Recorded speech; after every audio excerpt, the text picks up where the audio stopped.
버거운 짐진 자 다 내게로 오라. 내가 너를 쉬게 하리라. 이 길만이 생명의 길, 이 길만이 생명의 길, 참 복된 길이라. 항상 내게 들려주셨소. 우리 다시 고백합니다. 난 예수가 좋다오. 난 예수가 좋다오. 난 예수가 좋다오. 주를 사랑한다. 넌 베드로 고백처럼 난 예수를 사랑한다. 다시 한번 난 예수가 좋다오. 난 예수가 좋다오. 아멘. 난 예수가 좋다오. 주를 사랑한다. 너 베드로 고백처럼 난 예수를 사랑한다.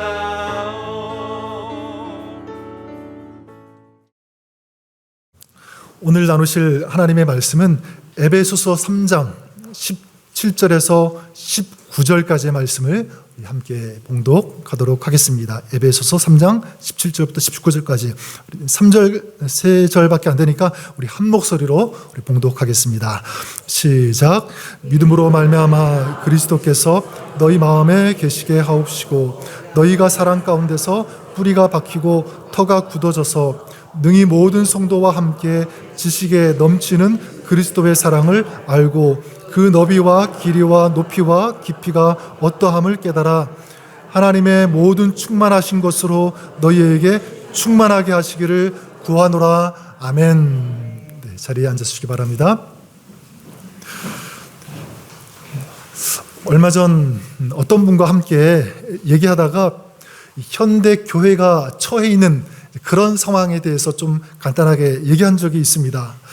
그때 그분이 좀 가슴 아파하시면서 이제 이 교회, 현대 교회를 이제 보시면서 이런 얘기를 하시는 것이 기억이 납니다. 뭐라고 하셨냐면 앞으로 많은 교회들이 마치 박물관 같이 되는 것 아닐까라는 그런 마음을 나누어 주셨습니다. 자, 그런데 그분이 걱정하는 이것을 30년 전에 어떤 목사님이 이미 진단하시고 또 책으로 펴내시기도 했는데, 로렌 미드라고 하는 미국 교회 목사님인데 The Once and Future Church라고 하는 그런 책에서 교회가 앞으로 이런 모양으로 흘러갈 수 있다. 그래서 4M, 4개의 M 이 단어를 철자를 사용해서 설명을 해 주셨습니다.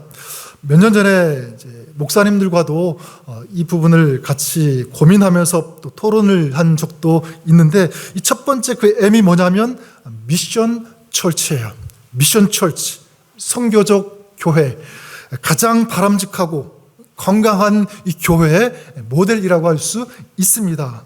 그러니까 하나님 나라를 확장시키는 것에 최우선순위로 삼고 또 복음을 전하는 이런 사명을 향해 달려가는 교회의 모습.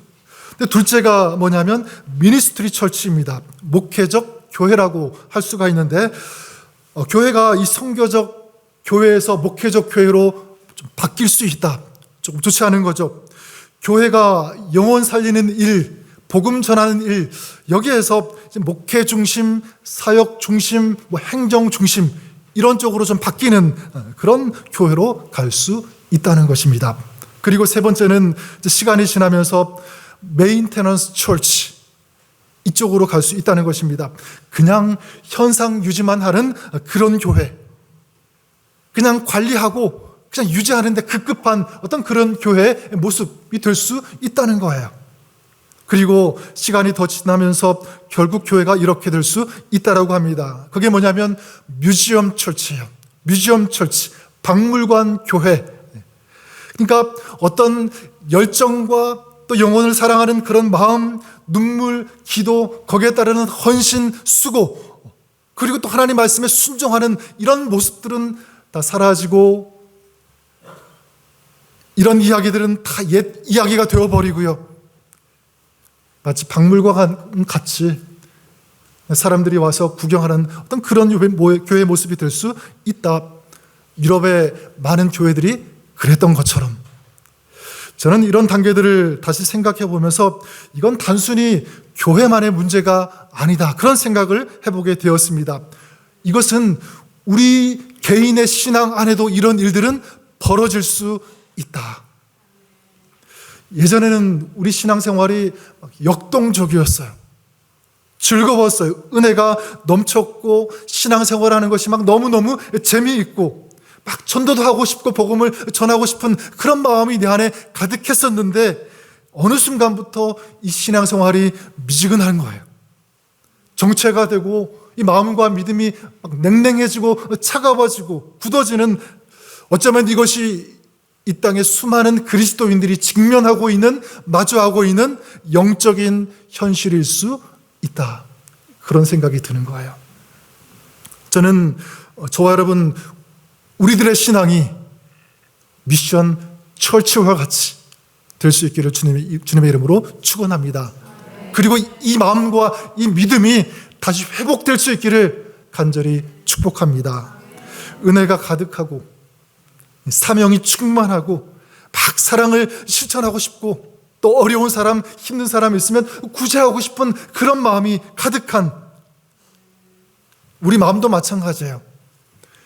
코로나를 겪으면서 그리고 고물가 막 이래저래 녹록치 않은 그런 환경을 우리가 지나고 있는데 그 속에서 우리의 마음이 막 위축되거나 꺾이거나 가라앉는 어떤 그런 모습이 아니라 담대하게 다시 한번 일어서고 용기를 가지고 극복하면서 이겨나가는 이런 멋진 아름다운 이런 감동적인 이런 마음, 이런 신앙이 여러분의 모습일 수 있기를 주님의 이름으로 간절히 축원합니다. 자, 그러면 이런 은혜와 기쁨과 능력이 있는 삶, 이런 신앙이 되고 싶은데 어떻게 해야 하는가? 오늘 말씀을 보면 하나님의 처방은 바로 이것입니다. 17절 말씀 다시 한번 읽도록 하겠습니다. 17절 말씀.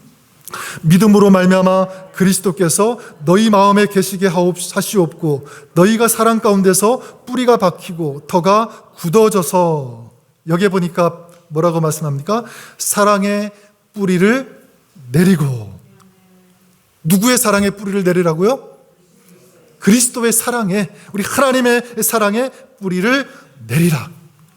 그리고 18절 말씀에도 다시 한번 강조하고 있죠. 능히 모든 성도와 함께 지식에 넘치는 그리스도의 사랑을 어떻게 하고? 알고. 그리스도의 사랑을 알아야 한다 라는 부탁이죠. 명령입니다. 자, 무슨 뜻이냐면 여기 보니까 지식에 넘치는 그리스도의 사랑 이렇게 말씀하고 있는데 그냥 사랑이 아니라 지식에 넘치는 사랑이래요. 지식에 넘치는 사랑. 자, 어떤 사랑이냐면 우리의 지식을 뛰어넘는 그 사랑이 누구의 사랑입니까? 하나님의 사랑이에요. 그리스도의 사랑이에요. 그러니까 우리의 지식을 초월하는 그런 사랑, 이게 주님의 사랑입니다. 그 사랑을 알고 그 사랑을 깨달으라. 근데 저는 이 말씀이 이렇게 다가왔습니다. 이 사랑을 절대로 그렇기 때문에 지식적으로만 알고 있으면 안 된다. 지식적으로 아는 그런 사랑이 되어서는 절대로 안 된다. 근데 만약 교회가 능력을 잃어버리고 신앙생활의 이 기쁨과 감격이 잃어버린다면, 사라진다면 그 이유가 뭐냐면 하나님의 사랑을 지식적으로 알고 있기 때문에 그렇다는 것입니다. 우리가 전도하고 영혼을 불쌍히 여기고 또 선교하는 것도 마찬가지입니다.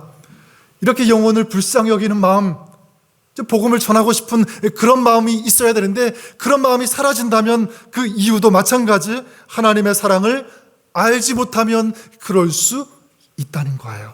그래서 요한일서 4장 11절에 보면 사랑하는 자들아 하나님이 이같이 사랑하였은즉 우리도 사랑하는 것이 마땅하도다. 우리가 사랑하지 못하는 그 이유는 다른 것 아니라는 거예요. 나를 사랑하시는 이 하나님, 이 사랑에 대한 감격이 메마르면, 이 감격이 사라지면 그렇게 될 수 있다는 것입니다. 저는 이 말씀 보면서 지난 한 주일 동안 참 고민을 많이 했어요. 마음에 갈등도 일어나고 막 씨름도 했습니다. 내 안에 이런 하나님의 사랑이 과연 있다고 말할 수 있는가? 입술로는 뭐 하나님 사랑에 대해서 얘기 많이 해요. 그리고 하나님의 사랑에 대해서 얘기하기도 하고, 근데 설교하기도 합니다. 근데 정작 내 안에 이런 하나님의 사랑이 가득하고 있는가? 채워져 있는가? 느끼고 있는가? 막 그런 질문이 올라오면서 막 마음이 갈등이 되는 거예요. 사실 이런 하나님의 사랑이 가득할 때는 보니까 그냥 성경책만 딱 펼쳐도 막 은혜가 되고, 어떨 때는 막 눈물이 나고 그런 적이 있잖아요. 그렇죠? 예배 가야지 하고 예배 자리에 그냥 앉았는데 나도 모르게 그 은혜가 느껴지고 눈물도 나고. 여러분 그런 적 있으시죠? 근데 지금은 어떤가 이렇게 생각해 보는 것입니다. 지금은 어떤가? 그래서 하나님께서 오늘 우리에게 다시 말씀하십니다. 내 사랑을 그냥 지식적으로 알려고 하지 말고 사랑의 뿌리를 내리라. 여러분이 그럴 수 있기를 바랍니다. 사랑의 뿌리를 내리십시오. 뿌리를 내려서 그 하나님의 그 사랑 안에 있는 그 기쁨을 우리가 흡입하는 거예요. 빨아들이는 거죠. 먹는 것입니다. 그러면 그 하나님의 사랑 안에 있는 그 거룩한 아름다운 그 영양분이 우리 내면에 흘러오면 들어오면 힘을 얻게 되는 줄 믿습니다. 기쁨이 살아나게 되고 또 우리의 마음이 부요해지게 되는 줄 믿습니다. 여러분 그렇기 때문에 우리가 신앙생활 잘하고 못하고 이 차이는 뭐 내가 얼마나 오래 신앙생활 했느냐, 내가 어떤 직분을 가지고 어떤 사역을 하느냐 여기에 달려있는 것이 절대로 아닙니다. 지금 내가 그 하나님의 사랑에 체험받고 있는지, 그 하나님의 사랑이 내 안에 있는지 저는 여기에 달려있다라고 믿습니다. 자, 그러면 우리가 그 사랑을 어떻게 제대로 알 수 있을까요? 그리고 그 사랑으로 어떻게 채울 수 있을까? 19절 말씀을 다시 보면 그 너비와 길이와 높이와 깊이가 어떠함을 깨달아 하나님의 모든 충만하신 것으로 너희에게 충만하게 하시기를 구하노라. 그렇게 말씀합니다. 자, 여기 보니까 그리스도 우리 주님의 사랑의 너비와 길이와 높이와 깊이가 어떠한지 어떻게 하라고요? 깨달으라. 깨달으라. 자, 여기에 이 깨달으라고 하는 이 단어는 카탈라베스다이라고 하는 그 헬라어를 사용하고 있는데 깨달아서 알게 되다라고 하는 그런 뜻도 있지만 여기에는요 자로 잰다라고 하는 뜻도 있습니다. 자를 가지고 재어보는 거예요. 자, 그러니까 하나님의 사랑을 깨달아서 알고 싶다면 어떻게 하라고 하는 거죠? 그 사랑을 직접 한번 재어보고 확인해 보라고 하는 것입니다. 자, 그러면 하나님의 풍성하신 은혜가 우리에게 넘치는 줄 믿습니다. 자, 그러면 이 하나님의 사랑을 어떻게 잴 수 있을까라고 하는 거죠. 어떻게 잴 수 있을까? 자, 이것을 생각하고 묵상하는데 제 마음속에 다가온 것은 두 가지였어요. 그 중에 한 가지는 뭐냐면 십자가를 생각하고 묵상하라. 십자가를 생각하는 것, 묵상하는 것. 여러분, 왜 십자가를 생각하고 묵상해야 되냐면 바로 이 하나님의 사랑이 녹아있는 곳, 그리고 하나님의 사랑이 확증되어진 그곳이 무엇이기 때문에? 십자가이기 때문에 그래요. 로마서 5장 8절에 보면 우리가 아직 죄인 되었을 때에 그리스도께서 우리를 위하여 죽으심으로 하나님께서 우리에 대한 자기의 사랑을 어떻게 하셨느니라? 확증하셨느니라 말씀하셨지 않습니까? 그리고 오늘 말씀 19절도 다시 보면 거기에 그 너비와 길이와 높이와 깊이가 어떠한지를 깨달으라 그렇게 말씀하고 있습니다. 자, 그러니까 무엇을 재라고 하는 거죠? 십자가에서 그 십자가의 사랑을 재어보라. 그 사랑이 얼마나 큰지, 얼마나 위대한지를 그 십자가를 생각하고 묵상하면 알 수 있다는 거예요. 2달 전에 그 2월 6일에 여러분 아시는 것처럼 그 튀르키예하고 시리아에 엄청난 대지진이 거기서 일어나지 않았습니까? 자, 이 지진으로 수많은 사람이 죽었고요. 그리고 어마어마한 피해가 발생했습니다. 3일이 지난 2월 9일에 그 신문을 보다가 이런 기사가 뜬 것을 제가 보았는데 이런 제목의 기사였습니다. 잔해에 깔린 채 56시간 모유 수유, 18개월 아기 살린 엄마의 힘이라는 그런 제목의 기사였어요. 이런 내용이었습니다.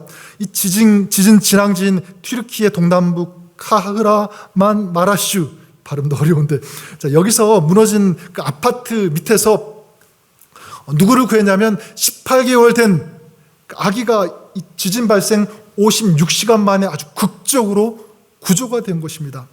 보통의 경우 이 72시간, 어떤 사고가 일어난 지 72시간을 인명구조의 골든타임이라고 이제 부르는데, 이 아기의 경우 같은 경우에는 이 골든타임이 더 짧아지겠죠. 약하니까. 근데 어쨌든 이 골든타임 종료 16시간을 남겨놓고 이 아기가 극적으로 이제 구조를 받았는데, 이 아이가 살아날 수 있었던 이유는 한 가지였습니다. 그게 뭐냐면 아기의 엄마가 잔해에 깔린 그 중에서도 이 아기에게 모유 수유를 한 것입니다. 아기를 추유와 이 배고픔으로부터 엄마가 끌어안고 모유를 먹이면서 지켜낸 거예요. 저는 그 뉴스를 보면서 참 마음이 아프면서도 마음이 굉장히 짠했어요. 동시에 이런 마음, 이런 생각이 들었습니다. 또 누가 생각이 나냐면 하나님이 생각이 났고 하나님의 사랑이 생각이 났습니다. 그래, 나도 죄로 인해서 처참하게 죽을 수밖에 없는 그런 존재였는데 하나님이 나를 살려주셨지. 이거였어요. 십자가로 나를 품어주셨지. 그래서 이사야 53장 5절에 그가 찔림은 우리의 허물 때문이요 그가 상함은 우리의 죄악 때문이라. 그가 징계를 받음으로 우리는 평화를 누리고 그가 어떻게 함으로 채찍에 맞음으로 우리가 나음을 입었도다. 에베소서 2장 4절과 5절에도 긍휼이 풍성하신 하나님이 우리를 사랑하신 그 큰 사랑을 인하여 허물로 죽은 우리를 그리스도와 함께 살리셨고. 믿으십니까? 여러분, 아이들이 있는데 조그만 아이들, 우리 자녀들이 만약 좀 위험한 곳에 간다거나 저러다가 넘어지면 다칠 것 같은데 그런 모습 보면 우리 엄마 아빠 부모의 마음이 어떻습니까? 막 안절부절하죠. 다치면 안 되는데, 넘어지면 안 되는데, 피나면 안 되는데, 막 그래서 온통 그 관심과 눈이 아이에게 향할 거예요. 왜냐하면 너무 사랑하니까, 그런 존재니까. 이게 정상입니다. 또 이게 상식이고요. 보통 다 그래요. 자, 그런데 우리 하나님은 어떻게 하셨습니까? 사랑하는 독생자 예수 그리스도를 이 땅에 보내셨다라고 하는 거예요. 뭐 하시기 위해서? 죽이시기 위해서. 우리를 살리시기 위해서 채찍에 맞으셨어요. 그 채찍 한 대 한 대 맞을 때마다 그건 그냥 채찍이 아니라 살점이 뜯겨져 나가는 그런 채찍이었어요. 십자가를 지시고 거기에서 우리가 쏟아야 할 그 피, 물 한 방울까지 예수님은 다 쏟아주신 줄 믿습니다. 이게 우리 예수님입니다. 죄의 싹은 사막인데 그 죄의 싹을 우리가 감당하고 우리가 짊어지고 우리가 해결해야 되는데, 그래서 죽을 수밖에 없는데 우리 주님께서 그 죄의 삭을 다 감당하시고 우리를 위해서 죽어주신 줄 믿습니다. 여러분, 하나님의 사랑, 우리 주님의 사랑이 이처럼 놀라워요. 뿐만 아니라 우리가 대학교 다니셨겠지만 대학에 들어갈 때 실력이 없으면 그 대학이 받아줍니까? 받아주지 않아요. 제외시켜버립니다. 직장도 마찬가지죠. 능력이 없으면 그 사람 제외시켜버려요. 받아주지 않아요. 은행도 마찬가지죠. 은행도 신용이 없으면 돈 빌려주지 않습니다. 자, 그러나 우리 주님은 그러시지 않았어요. 아무런 자격도 없는 그런 저와 여러분 우리들을 하나님의 자녀 삼아 주신 줄 믿습니다. 영접하는 자, 곧 그 이름을 믿는 자들에게는 하나님의 자녀가 되는 권세를 주셨으니 아무런 자격도 없고 그리고 어떤 죄가 있든지 누구든지 상관없이 그 이름을 부르고 주님 앞에 나아가서 우리가 믿음으로 고백하고 영접하기만 하면 주님은 우리를 구원해 주시고 또 하나님의 자녀 삼아 주시는 줄 믿습니다. 이것이 십자가의 은혜예요. 이게 하나님의 사랑인 줄 믿습니다. 여러분, 2000년 전에 흘리신 그 예수님의 그 피는 전 지금도 식지 않았다라고 믿습니다. 식지 않았어요. 지금도 그 피의 능력과 그 사랑의 그 능력, 그 주님의 사랑의 그 온기는요, 지금 똑같이 뜨겁고 우리의 영혼을 살릴 수 있는 힘이 되고 능력이 되는 줄 믿습니다. 혹시 여러분 가운데 혹시라도 아직 구원에 이런 확신이 없는 그런 분이 있다면 괜찮아요. 늦지 않았습니다. 마음의 문을 넣고 하시고 두드리시는 그 주님, 그 사랑 앞에 내 마음을 활짝 열기만 하고 나의 죄를 위해 십자가를 지신 그 예수 그리스도 주님을 믿고 영접하기만 하면 주님, 또 주님을 나의 주인으로 믿고 인정하면 그 사람에게는 어떤 사람에게든지 우리 하나님의 구원이 임하게 되는 줄 믿습니다. 하나님의 사랑에 대해서 얘기는 많이 들었어요. 그런데 이 하나님의 사랑의 이야기가 남의 이야기 같고 믿어지지 않고 실감이 나지 않을 수도 있습니다. 다시 한번 여러분들에게 부탁을 드리는 것은 여러분 다시 하나님의 사랑을 묵상하십시오. 십자가를 바라보시면서 그 십자가를 통해서 보여주신 그 사랑을 그냥 겸손하게 받는 거예요. 보는 것입니다. 인정하는 것입니다.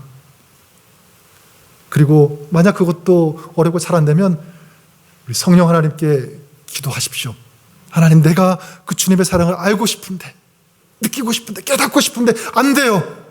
성령 하나님 도와주십시오.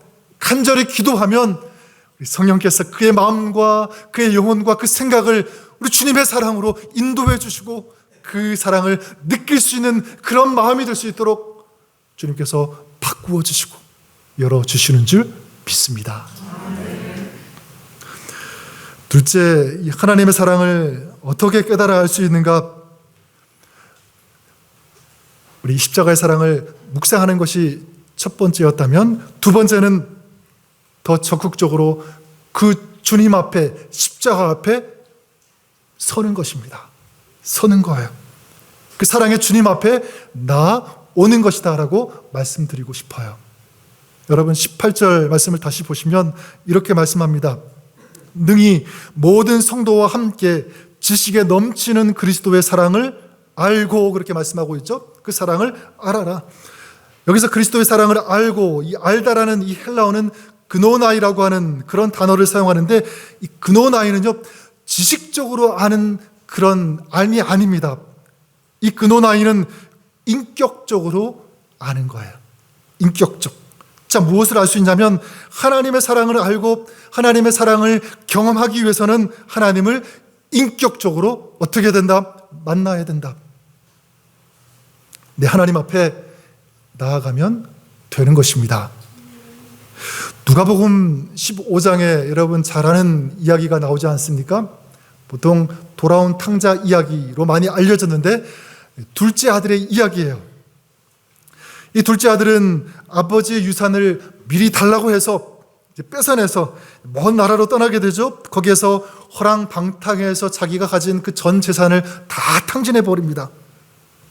나중에는 먹을 것이 없어서 돼지 우리에 들어가서 이 돼지가 먹는 쥐엄 열매를 먹고 그것마저도 없어가지고 또 그것도 주는 사람이 없어가지고 이제 굶어 죽을 그런 지경까지 이르게 되죠. 자, 그런데 여러분, 이 둘째 아들의 이야기는 어디에서 끝이 납니까? 그렇게 배고파서 돼지 쥐엄 열매 찾다가 그것도 못 구해서 죽었다, 사망했다. 그렇게 끝이 납니까? 그렇게 끝이 나지 않아요. 이 아들의 이야기는 나중에 잃어버렸던 것을 다 회복하고, 그리고 거의 다 죽었는데 그 죽어가던 그 아이가, 이 아들이 다시 살아나는 그런 이야기로 끝이 나는 줄 믿습니다. 인생에 정말 대단한 놀라운 기적이 일어나는 거예요. 어떻게 그럴 수 있었을까? 어떻게? 한 가지 이유밖에 없습니다. 그것은 자기를 포기하지 않고 기다리시면서, 그리고 자기를 너무나 사랑하시는 이 아버지에게로 다시 돌아온 것 뿐인 줄 믿습니다. 이거예요. 얼마 전에 저희 집에서 이런 일이 있었습니다. 큰 아이가 지금 11학년이거든요. 거의 이제 어른이 되었는데, 저와 아내가 이 아이에게 한 가지 조언이자 부탁을 했어요. 얘가 이제 학교 선생님들하고 굉장히 잘 지내고 원만하게 이제 지내는데 이 부모의 마음은 그래도 좀 더 잘했으면 좋겠다, 그런 마음 있지 않겠습니까? 그래서 이 아이에게 얘기하는 거예요. 네가 지금까지 너무나 잘했지만 또 이런 부분에서 좀 진전이 있고 더 잘했으면 좋겠다, 또 이렇게 해줬으면 좋겠다, 이제 그런 조언을 해준 거예요. 그래서 예를 들면 선생님에게 좀 고마운 어떤 그런 마음이 있으면 그냥 마음으로만 생각하지 말고 선생님이 가서 그 감사의 표시를 한다든지 얘기를 한다든지 그렇게 적극적으로 했으면 좋겠다. 그리고 혹시 잘못한 것이 있으면 반대로 또 선생님에게 찾아가서 그냥 마음만 가지지 말고 부끄러운 일이 있으면 얘기해서 잘못했다고, 내가 고치겠다라고, 그런 모습을 더 많이 보여주었으면 좋겠다 얘기를 했습니다. 자, 그런데 그것에 대해서 얘가 아주 논리적으로 반박 아닌 반박을 하는 거였어요. 아빠, 내가 볼 때는 그냥 이 정도만 해도 충분해. 그 이상 더 그럴 필요 없이 이 정도만 해도 적당하다고 나는 생각해. 이렇게 얘기하는 거였어요. 자, 그러다 보니까 좀 이해가 안 되는 거예요. 그냥 수긍하고 받아주었으면 좋겠는데.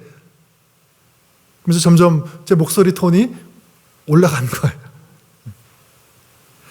엄마 아빠도 학교 다녀봤고 경험도 많고 지금 아빠 엄마는 어른이잖아. 어른의 입장에서 아이가 이렇게 할 때 더 좋지 않겠니? 막 그렇게 설득을 하는 거예요. 얘기를 했습니다. 그러니까 이제 아빠 엄마가 얘기하는 대로 너 좀 했으면 좋겠다, 그럴 줄 알았는데 또 한번 또박또박 자기 생각을 얘기하는데, 물론 그 얘기가 틀린 말은 아니에요. 맞아요. 근데 제 마음이 참 좀 답답하기도 하고 무겁기도 하고 좀 이해가 안 되기도 하고 그랬습니다. 그래서 그 아이에게 뭐라고 했냐면, 그래? 그럼 네 마음대로 한번 해봐. 네 생각대로 한번 해봐. 이렇게 탁 얘기하고는요, 제 방으로 들어가 버렸습니다. 참 마음이 안 좋았어요. 아프기도 하고. 참 별것도 아닌데 이상하게 그날 좀 그랬습니다. 자, 그런데 시간이 조금 지난 다음에 방문이 싹 열리는 거예요. 그래서 인기척이 탁 나서 돌아보니까 이 아들이 그 문을 열고 들어오는 것이었습니다. 그때 제 눈에 가장 먼저 들어온 것이 눈물을 글썽이는 아들의 눈이었어요. 그리고 이 아이가 글썽이면서 아빠 하고 이렇게 부르는 것이었어요. 그 순간 그 눈을 보면서 또 아빠는 한마디 들으면서 얘가 어떤 말을 하려고 들어왔는지 다 알겠더라고요. 이해가 됐어요. 그 순간 그냥 들어온 것 뿐인데, 아빠라고 말한 것 뿐인데 제 마음속에 쌓여있던 이게 다 녹은 거, 다 사라진 거 순간. 그러면서 그 아이에게 다가가서 안아줬어요. 안아주고 둘이 같이 울었어요. 울 이유도 아닌데 그냥 울면서 기도해주고. 근데 제가 참 뭐가 고마웠냐면, 뭐 누가 잘했느냐 못했느냐 뭐 그 상관없이 그냥 이 아이가 먼저 문을 열고 들어왔다는 것, 그리고 아빠라고 그 이름을 불러주었다는 것, 그게 너무 고마운 것은 너무너무 감사하고.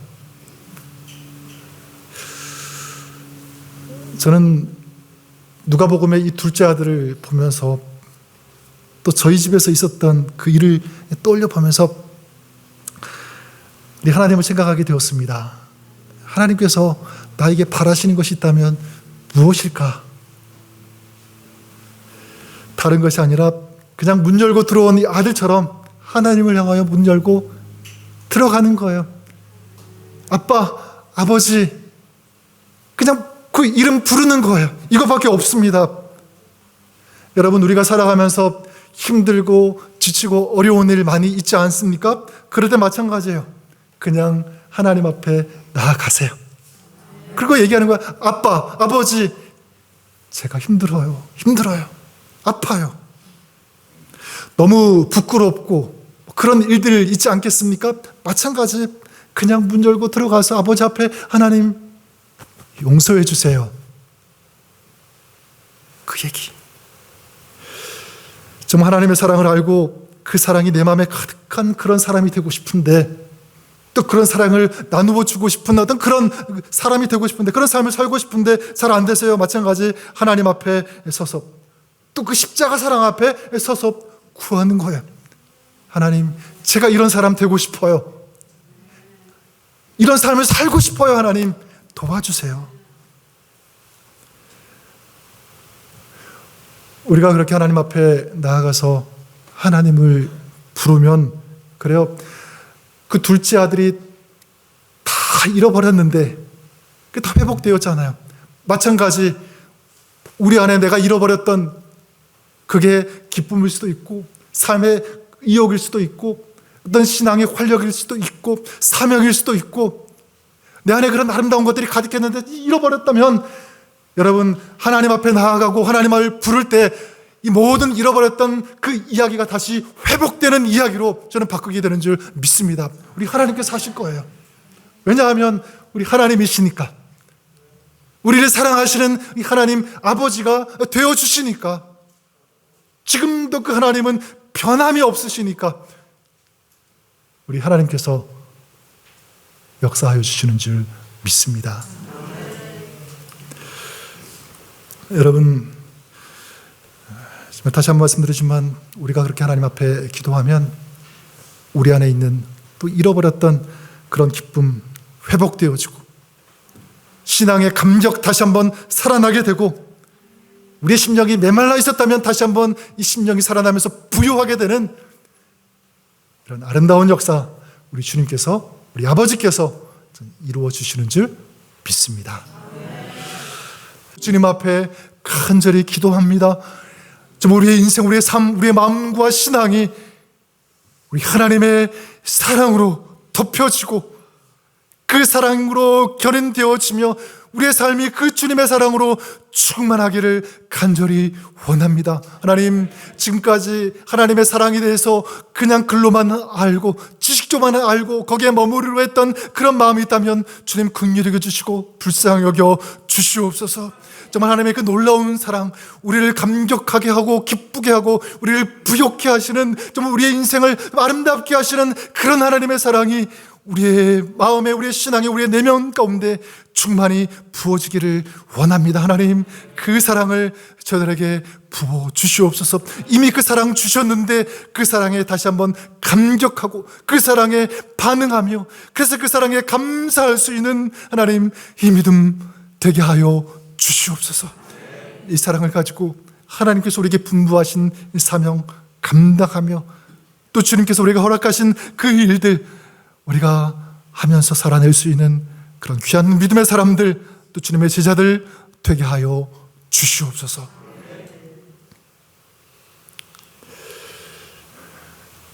귀한 물질을 우리 주님 앞에 감사함으로 올려드립니다. 하나님, 이 속에 주님을 사랑하는 마음, 또 우리 인생의 또 삶의 무게까지 담아서 주님 앞에 올려드리오니 주님께서 기쁘게 흠양하여 주시옵소서. 드리는 손길과 가정, 기업, 자녀들 우리 하나님께서 하늘의 복으로 갚아주시며 채워주셔서 더 많은 은혜와 사랑을 흘려보내고 나누기에 부족함이 없도록 우리 하나님께서 그 손길 부끄럽지 않게 하시며 주님의 은혜와 주님의 사랑, 축복이 넘치게 하여 주시옵소서. 물질이 쓰여지는 곳에 하나님의 나라가 확장되게 하시고 또 주님의 뜻이 온전히 아름답게 이루어지는 그런 귀한 통로가 되고 또 자원이 되게 하여 주시옵소서. 이전에는 우리를 구원해 주신 예수 그리스도의 크신 은혜와 독생자 예수 그리스도 그 아들까지 아끼지 아니하시며 이 땅에 보내어 주시고 우리를 살리기 위해서 십자가를 지게 하신 그 하나님의 놀라우신 크신 사랑하심과 성령님의 내주교통 함께 역사하심이 정말 주님의 은혜와 주님의 사랑을 간절히 구하며 그 사랑으로 충만하여 살기를 소원하면서 결단하면서 나아가는 주의 성도들 머리 위에, 저들의 삶 위에, 가정 위에, 자녀들 위에, 또 모든 범사 위에, 특별히 하나님께서 세우신 귀한 믿음의 공동체 교회 위에 이제로부터 영원까지 항상 함께 있을지어다. 아멘.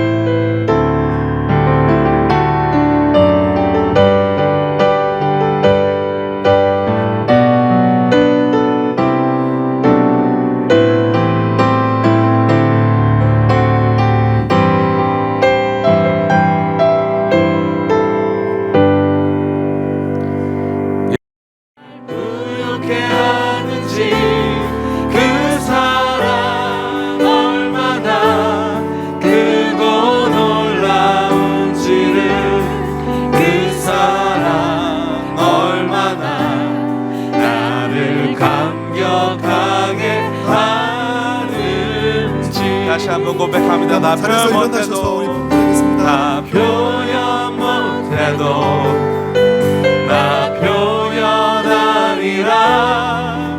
나 고백 못해도, 나 고백하리라. 다 알 수 없어도 나 알아가리라. 다 닮지 못해도 나 닮아가리라.